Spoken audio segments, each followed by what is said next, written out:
Join me this October where I'll be celebrating Halazine, 31 zine reviews in 31 days. Joining me will be my friend Beanie.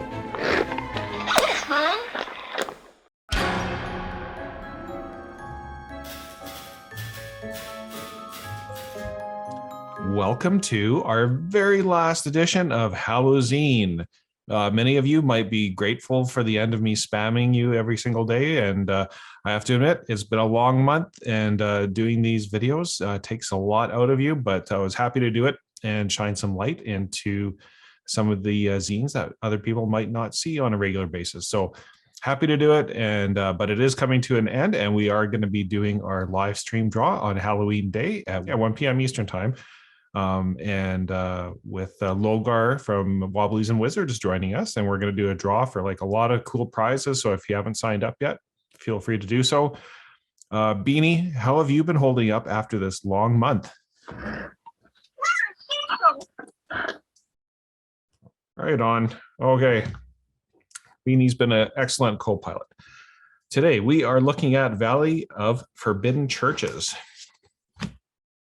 Let's see what this adventure is all about. It is a MÖRK BORG compatible adventure. As always, between my bad eyes and the font selection for any of these kind of games, I'll probably mess up, but here we go. Explore 3 very different areas, if you can find them. Plan delves into danger and ancient strangeness. Grab what you can and try to make it home in as few pieces as possible before the end of all things. Why have you come to the Valley of Forbidden Churches? Well, there's 8 reasons.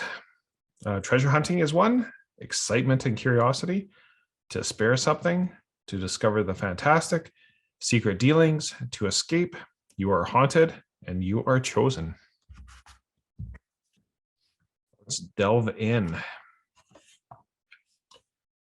The Valley of Forbidden Churches is written by Dan Comstock, published by Exalted Funeral, a bunch of really good good playtesters, and copyright 2021 by Third Eye Patch.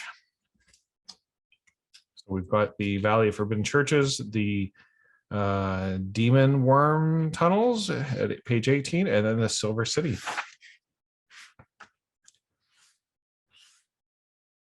I'll not try to read that because it's just, the fonts always look good, but reading it, not so much.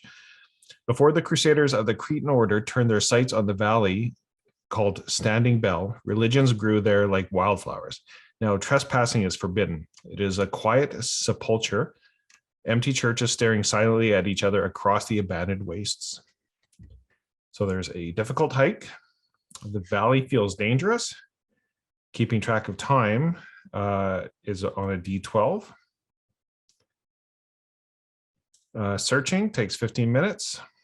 Resting outdoors is unlikely. The party can rest all night without being disturbed. So it's unlikely the party can rest all night without being disturbed. It's a better idea to return to the relative safety in between delves. If the tunnels are discovered, they can become a quick way to navigate the valley, and treasures down there might be fabulous. But your risk is encountering the deadly demon worm. And beneath the tunnels, who knows? So the valley, the sky is the color of tombstone. Hungry crows scrape a skull for lingering morsels. The mountains are a congregation of disapproving vicars looming on all sides. In the distance, the crooked white steeples of abandoned churches, chapels, and monasteries stand out against the dark pines and gray scree. And then there are forest hexes. The Cretan Crusaders executed countless heretics in the forest, hanged upside down by a foot, hands tied behind their backs. They all perished to thirst. The elements are wild animals. The dead have begun to awaken in fear. They have wriggled free of the ropes and now run through the forest on their hands, attacking travelers in frenzied packs. They sense an entity that has appeared in the forest, growing larger. It feeds on undead flesh, rolling them into its collective form. Ooh, well, that sounds pretty creepy. Here is the hex map. So we've got number 1, the Holy Runoff. Number 2 is the Saints' Winding Path. Number 3 is the Chapel of Sovereign Howls. Number 4, the Cretan Crusader Outpost. That is, where's number 4? Number 5, the Monastery of the Forbidden Benediction. Number 6, First Church of the Hidden Path. 6. Shrine of the Blessed Regalia is number 7. 8 is the First Church of the Final Offering. 9 is the Church of the Abbot's Cursed Sword. 10 is the Abbey of Silent Grace. 11 is the Saints' Pyre. And 12 is the Great Horn Tower. So lots of churches. Here's a 1 in 6 chance per hour of encountering somebody. So let's just say we do encounter somebody, and there's, looks like a D8 table. After dark, roll twice and take the lower number. So it looks like it's maybe, I'm not too sure what that would, after dark, roll the twice in the lower number. So maybe the lower numbers are actually more dangerous. We've got the stat blocks of who you might encounter. And so, as mentioned in the map, we've got the valley locations. The runoff is an old halfway house.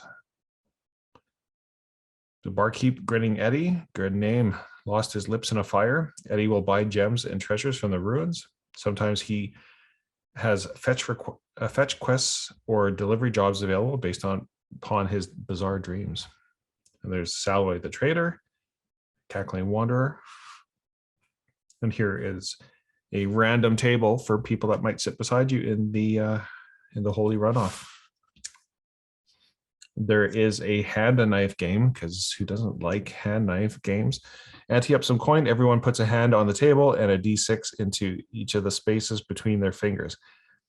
Once the game starts, everyone rolls as fast as they can, racing to get a winning combo. You only roll 1 die at a time. The next roll has to be one of the dice next to it. A die doesn't count until it's been rolled at least once. The first one to show 2 adjacent 6s, triples, or 3-digit straight take the pot. If you roll a 1, well, a 1 is already showing on another die, say ouch and take 1 damage. After 3 damage, you lose a finger. Chicken out at any time. Fun. Here's a menu from the Holy Inn. There's a couple of rumors. The Saints' Winding Path. It's a floor of this dusty but otherwise austere church is painted with large, intricate labyrinth. Chapel of Sovereign Howls. Stained glass depicts a werewolf wearing a mitre. A woman appears to sleep atop a throne draped with blood-caked furs. The Crusader Outpost. There are 2d6 plus 4 Cretan Crusaders are stationed in this wooden fort, sworn to drive the heretics from the valley. Monastery of the Forbidden Benediction. The doors have been bashed off their hinges. Within the ceremonial hall of this stone building remains a monk lay hacked upon the ground. Clearly dead for many years, it looks like they suffered greatly before they were dismembered and killed. Then there's the First Church of the Hidden Path. Heavy black curtains darken the interior of this high-ceiling stone church. A narrow staircase leads to a curtained balcony. Frescoes within the chapel depict a god underneath the ground. Shrine of the Blessed Regalia. A lightly wooded area hides a large circle of stones. Tall grasses between the stones conceal 2 bear traps. Oh, those bear traps. Okay, First Church of the Final Offering. Skeletal celebrants wait in line to receive communion. They're not hostile if someone is present while dressed in priestly vestments or holding a sacred scroll. They're in line, impatiently awaiting a blessing. Church of the Abbot's Cursed Sword, a stately church where instead of an altar, there's an elaborate bronze sword stand. On the stand is a scapegoat, a sword, D6, which emits a sickly yellow glow. Attacking with it, only damage, difficult rating of 10, but the defense rolls become difficult rating 14 when you fumble an attack. The Abbey of Silent Grace. This crumbling building is a hideout for a gang of 2d6 plus 3 smugglers called the Vicars. A lone lookout leans against the front of the church, whittling. The Saint's Pyre. A narrow and dangerous staircase is the only way up a steep mesa. Mesa. I guess it depends if you're Canadian, US, or otherwise. People considered too holy to be executed by hanging were led here to be buried alive. The Great Horn Tower. In the Eastern Mountains, a tower is built inside a yellow hollowed-out horn of an ancient behemoth. A sorcerer named Albadar, whose face is branded with a W, meaning a goddamn fucking wizard, dwells within it, plotting his revenge against the Cretan order. Cool. And here is a map of the Demonworm Tunnels, which are underneath the valley. And I suspect if we look at perhaps, I don't know if they'd line up, but perhaps 1 hex equals 50 minutes of travel. No, they don't, because this 1 hex equals 30 minutes of travel. So a little bit more of a macro scale. The demon worm has chewed tunnels underground, sometimes boring up into a church, searching for holy relics to consume. Every hour when they are on loud noises or big vibrations, there is a 1 in 6 chance of being noticed by the demon worm. When it closes in, it surges towards whoever scores lowest on the agility test. After feeding it prefers to rest, but will continue to consume if provoked. So we got a little bit of dune worm there. The demon worm is currently coiled up here. I think I might have missed the tunnel features. So there's keyed locations, this A, B, C, D. So there's some interesting things there. And then generate 2 features per location. There we go. Sorry, roll a D6 table. So let's do that. It is 12.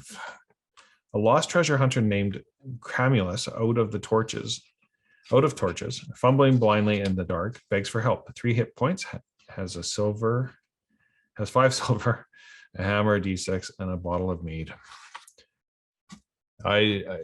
Between the fonts and the color and the decorative layout, sometimes I have a tough time. You'll have to bear with me. And here's the rest of the D6 table. The Silver City. It could have been one of the wonders of the world once.